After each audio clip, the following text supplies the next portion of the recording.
আপনাদের সঙ্গে আমি দেবলীনা। চোখ রাখবো আজকের মর্নিং আপডেটে। আমাদের সঙ্গে টেলিফোনে রয়েছেন আমাদের প্রতিনিধি, তার কাছ থেকে শুনে নেব আজকের আবহাওয়ার রিপোর্ট। দেখো, উত্তরবঙ্গ কৃষি বিশ্ববিদ্যালয়ের আবহাওয়া দপ্তর সূত্রে যেটা বলা হয়েছে সেটা আজ কিন্তু উত্তরবঙ্গের সর্বত্র আকাশ মূলত আংশিক মেঘলা থাকবে এবং কোথাও কোথাও কিন্তু আংশিক পরিষ্কার থাকবে, এমনটাই পূর্বাভাস আবহাওয়া দপ্তরের। পাশাপাশি দিনের সর্বোচ্চ তাপমাত্রার ক্ষেত্রে বলা হয়েছে 35 ডিগ্রি সেন্টিগ্রেড এবং সর্বনিম্ন তাপমাত্রার ক্ষেত্রে বলা হয়েছে 25 ডিগ্রি সেন্টিগ্রেড থাকতে পারে। পাশাপাশি সর্বোচ্চ গতিবেগ কিন্তু প্রায় 13 থেকে 15 কিলোমিটার গতিবেগে বাতাস বইতে পারে, এমনটা পূর্বাভাস আবহাওয়া দপ্তরের। আপেক্ষিক আর্দ্রতার ক্ষেত্রে কিন্তু সর্বোচ্চ আপেক্ষিক আর্দ্রতা সেটা 81% কাছাকাছি থাকতে পারে, এমনটা পূর্বাভাস দিয়েছে উত্তরবঙ্গ কৃষি বিশ্ববিদ্যালয়ের আবহাওয়া দপ্তর। পাশাপাশি উত্তরের 3 জেলা, বিশেষ করে জলপাইগুড়ি, আলিপুরদুয়ার, কোচবিহারের ক্ষেত্রে কোথাও কোথাও মাঝারি বৃষ্টি হতে পারে, বজ্রবিদ্যুৎ সহ বৃষ্টির কিন্তু পূর্বাভাস রয়েছে উত্তর দিনাজপুর, দক্ষিণ দিনাজপুর, মালদা জেলা এবং কোচবিহারের ক্ষেত্রে। জলপাইগুড়ি, আলিপুরদুয়ারের ক্ষেত্রেও কিন্তু কোথাও কোথাও বজ্রবিদ্যুৎ সহ বৃষ্টি হতে পারে, এমনটাই পূর্বাভাস উত্তরবঙ্গ কৃষি বিশ্ববিদ্যালয়ের আবহাওয়া দপ্তরের। এক নজরে দেখে নেব গত 24 ঘন্টার খবরের দুরন্ত আপডেট। দুই বিধায়ককে সঙ্গে নিয়ে মঙ্গলবার বিন্দোলের ঐতিহ্যবাহী ভৈরবী মন্দিরে পৌঁছলেন সাংসদ কার্তিক পাল। একটি গাছ মায়ের নামে কর্মসূচির আওতায় মন্দির প্রাঙ্গণে বৃক্ষরোপণ করেন তিনি। এদিনের কর্মসূচিতে সাংসদের সঙ্গে উপস্থিত ছিলেন কালিয়াগঞ্জের বিধায়ক উৎপল মহারাজ ও হেমতাবাদের বিধায়ক হরিপদ বর্মন। শুধু বৃক্ষরোপণই নয়, ভৈরবী মন্দির চত্বরে সাফাই অভিযানেও অংশ নেন তারা। উল্লেখযোগ্যভাবে মন্দির চত্বরে গজিয়ে ওঠা বিষাক্ত পার্থেনিয়ামের জঙ্গল নিজ হাতে হাঁসুয়া দিয়ে পরিষ্কার করেন সাংসদ কার্তিক পাল। তিনি উপস্থিত নেতৃত্ব ও কর্মী সমর্থকদেরও এই কাজে হাত লাগানোর আহ্বান জানান। কর্মসূচি প্রসঙ্গে সাংসদ কার্তিক পাল বলেন, কেন্দ্র সরকারের 12 বছরের উন্নয়নের ধারা আগামীতেও বজায় রাখতে সারা দেশব্যাপী চলা স্বচ্ছতা অভিযানের অঙ্গ হিসেবে এই কর্মসূচি নেওয়া হয়েছে। এই ধরনের কর্মসূচি আগামীতেও জেলা জুড়ে চলবে। মন্দিরের মতো পবিত্র স্থানে স্বচ্ছতা ও সবুজায়নের বার্তা দিতে জনপ্রতিনিধিদের এই উদ্যোগকে স্বাগত জানিয়েছেন স্থানীয়রা।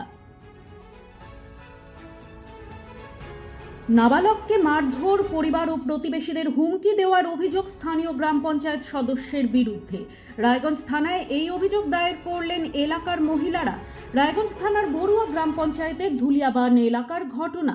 গত রবিবার স্থানীয় এক যুবককে মারধর করেন বলে অভিযোগ ওঠে এলাকার তৃণমূল পঞ্চায়েত সদস্য আজিমুর রহমানের বিরুদ্ধে। এতেই শেষ নয়, এরপর ওই যুবকের পরিবারের মহিলাদের হুমকিও দেন বলে অভিযোগ ওঠে পঞ্চায়েত সদস্যের বিরুদ্ধে। হাসপাতালে চিকিৎসাধীন থাকার পর ওই যুবক অবশেষে বাড়ি ফেরে। মঙ্গলবার স্থানীয় মহিলারা রায়গঞ্জ থানায় পঞ্চায়েত সদস্যের বিরুদ্ধে এই মর্মে লিখিত অভিযোগ দায়ের করেন এবং উপযুক্ত শাস্তির দাবি জানান। যদিও পঞ্চায়েত সদস্য আজিমুর রহমান বলেন, ওই যুবক তার মেয়েকে উত্ত্যক্ত করত, সেই কারণে যুবক ছেলেটিকে তিনি বকাবকি করেন। তবে মারধরের অভিযোগ সম্পূর্ণ অস্বীকার করেন তিনি। রায়গঞ্জ শহরের অশোকপল্লী এলাকায় দীর্ঘদিন ধরে মদ ও গাঁজার অবাধ আসর বসার অভিযোগে মঙ্গলবার সন্ধ্যায় রায়গঞ্জ থানায় গণ দরখাস্ত জমা দিলেন স্থানীয় বাসিন্দারা।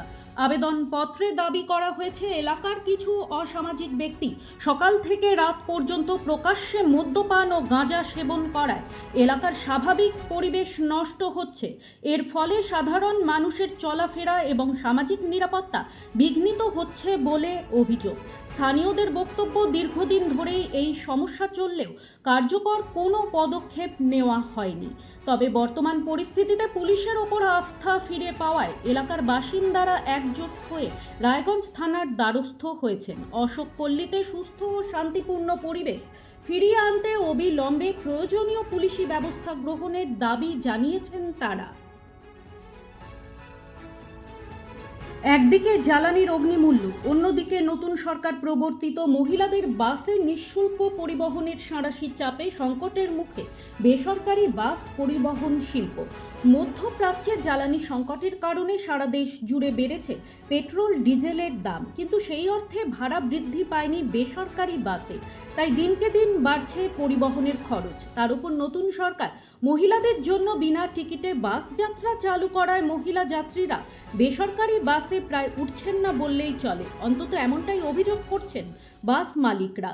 তাদের কথায় বিগত সরকার বাসের ভাড়া বৃদ্ধি করেছিল যখন জ্বালানির দাম ছিল 60 টাকার কাছাকাছি।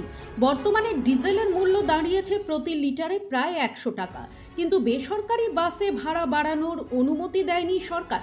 কাজেই সংকটের মুখে এই বেসরকারি পরিবহন। উত্তর Dinajpur bus minibus owners and welfare অর্গানাইজেশনের সভাপতি কুশল বোস জানান, জেলায় বর্তমানে বিভিন্ন রুটে প্রায় 70টির মতো বাস চলছে, কিন্তু খরচের ধাক্কায় সেই সংখ্যাটা আরো কমতে পারে বলে তার আশঙ্কা। প্রতিদিনের প্রতি মুহূর্তের খবরের আপডেট পেতে চোখ রাখুন নিউজ বৃত্তান্তের ফেসবুক পেজে। সাবস্ক্রাইব করুন নিউজ বৃত্তান্ত ইউটিউব চ্যানেলকে।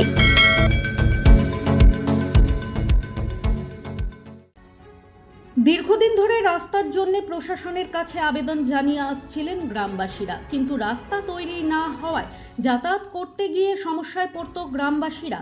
অবশেষে নিজেদের উদ্যোগে রাস্তায় মাটি ফেলে সমস্যা সমাধানে এগিয়ে এলেন খোদ গ্রামবাসীরা।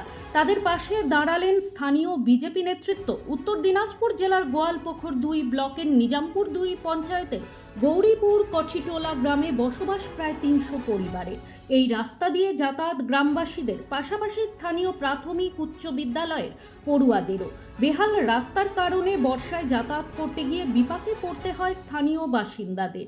এ নিয়ে বহুবার ব্লক প্রশাসনের কাছে আবেদন করলেও রাস্তা তৈরিতে কোনো উদ্যোগ নেওয়া হয়নি। ফলে গ্রামবাসীরা এদিন নিজেরাই মাটি ফেলে রাস্তা সংস্কারে এগিয়ে আসে। তাদের সহযোগিতা করেন স্থানীয় 4 নম্বর মণ্ডল সভাপতি প্রণব মজুমদার, বুথ সভাপতি স্বপন সরকার, পঙ্কজ সরকার সহ অন্যান্যরা। এই সমস্যা সমাধানে খুশি গ্রামবাসীরাও।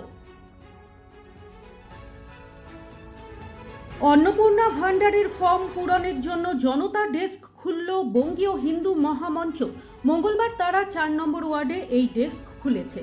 সকাল থেকেই ফর্ম পূরণের জন্য লাইন লাগায় এলাকার মহিলারা। তবে ফর্ম পূরণ করলেই যে টাকা পাওয়া যাবে তার নিশ্চয়তা দিতে পারেনি মহামঞ্চের সদস্যরা। এ বিষয়ে মহামঞ্চের পক্ষে বিক্রমাদিত্য মণ্ডল বলেন, সরকারি প্রকল্প যাতে মানুষ পায় তাই সকলের সুবিধার্থে এই জনতা ডেস্ক খোলা হয়েছে। এখানে অন্নপূর্ণা ভান্ডারের ফর্ম পূরণ করা হচ্ছে, কিন্তু কারা টাকা পাবে আর কারা টাকা পাবে না তার দায় আমাদের নয়, কারণ সেটা সমীক্ষা করে ঠিক করা হবে। সরকারি নির্দেশিকা মেনে মঙ্গলবার থেকে রায়গঞ্জের প্রাথমিক, উচ্চ প্রাথমিক ও মাধ্যমিক বিদ্যালয়গুলিতে উৎসবের আবহে পালিত হলো আন্তর্জাতিক যোগা দিবসের বিশেষ কর্মসূচি। সকাল থেকেই স্কুল প্রাঙ্গণগুলিতে ছাত্রছাত্রীদের স্বতঃস্ফূর্ত উপস্থিতি ছিল নজরকাড়া। কর্মসূচির অঙ্গ হিসেবে পড়ুয়াদের যোগ ব্যায়ামের বিভিন্ন আসন হাতে কলমে শেখানো হয় এবং প্রতিটি আসনের শারীরিক ও মানসিক উপকারিতা সম্পর্কে অবহিত করা হয়। জেলা শিক্ষা দপ্তরের উদ্যোগে কয়েকটি বিদ্যালয়ে বিশেষ যোগা প্রশিক্ষক পাঠানো হলেও অধিকাংশ স্কুলে শিক্ষক শিক্ষিকাদের তত্ত্বাবধানেই গোটা অনুষ্ঠানটি পরিচালিত হয়। গত 7ই জুন থেকে সরকারি বিভিন্ন দপ্তরে যোগা ডেমনস্ট্রেশন শুরু হয়েছে। 9ই জুন সারা রাজ্যের সমস্ত স্কুলের পাশাপাশি রায়গঞ্জের কাঞ্চনপল্লী জিএসএফপি বিদ্যালয়েও তা শুরু হলো। বিদ্যালয়ের শিক্ষক রঞ্জিত সরকার জানান, যোগ ব্যায়াম আমাদের চাপ ও উদ্বেগ কমায়, আত্মবিশ্বাস বাড়ায় এবং ইতিবাচক চিন্তা ভাবনা গড়ে তুলতে সহায়তা করে। ছাত্রছাত্রীদের জন্য যোগ ব্যায়াম বিশেষভাবে উপকারী, কারণ এটি মনোযোগ বৃদ্ধি করে এবং তা পড়াশোনায় ভালো ফল করতেও সাহায্য করবে। গুড মর্নিং বৃত্তান্ত আজ এই পর্যন্তই। ঘরে বাইরে খবরে থাকুন, চোখ রাখুন নিউজ বৃত্তান্তে। নিউজ বৃত্তান্ত, হলুদ নয়, স্বচ্ছ।